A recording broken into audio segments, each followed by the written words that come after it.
突发，俄军飞机再次坠，美军基地就在附近。5月7日，俄军一架卡52武装直升机在叙利亚东部地区坠，这是俄空军1周内在叙利亚坠的第2架飞机。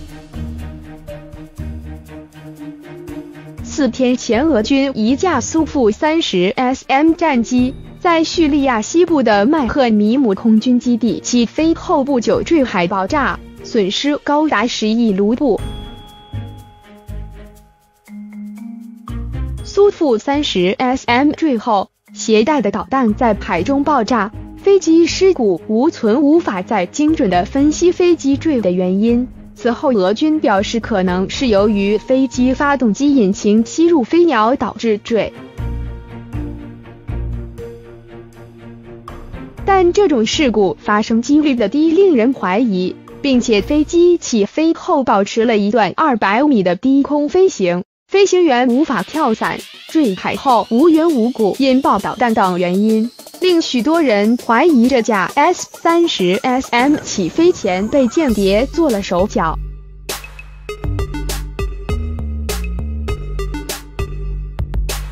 5月初，以色列摩萨德就在这地区附近暗杀了7名叙利亚防空部队骨干。此前，他们所在部队在2月份击落了以色列一架 F-16。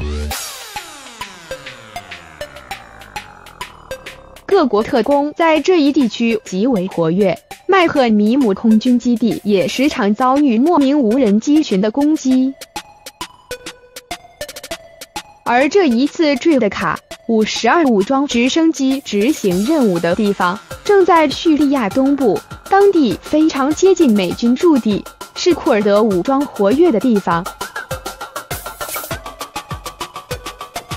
今年2月份，一架俄军战机在阿夫林地区就曾经被叙利亚自由军击落，飞行员跳伞后被包围，最终选择引弹自尽。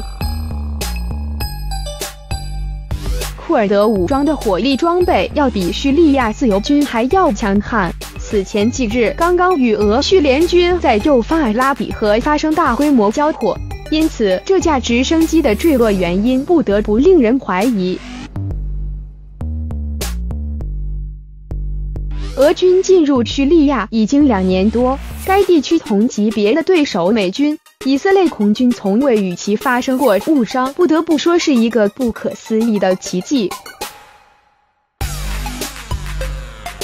2017年6月18日下午，叙利亚一架苏 -22在执行任务的时候被美军出动 F-18击落，但是美军给出的理由是自卫。可是美军从未对俄军战机采取类似的行为。以色列前国防部长摩西亚·阿隆5月5日给了一个答案：以色列军队有能力识别俄罗斯苏24战机和叙利亚苏24战机的区别，并且与俄军会有效沟通。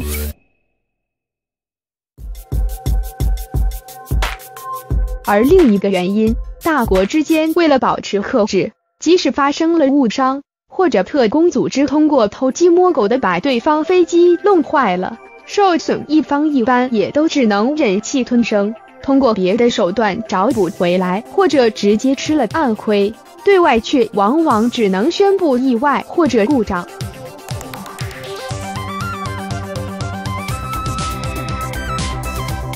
要知道，伊拉克战争期间，就算是美英法之间的战机也会出现误伤，不过盟友之间的误伤大家相信是误会。如果是发生在美俄之间，就算真的是失误，也很难令人相信，结局就难以预测了。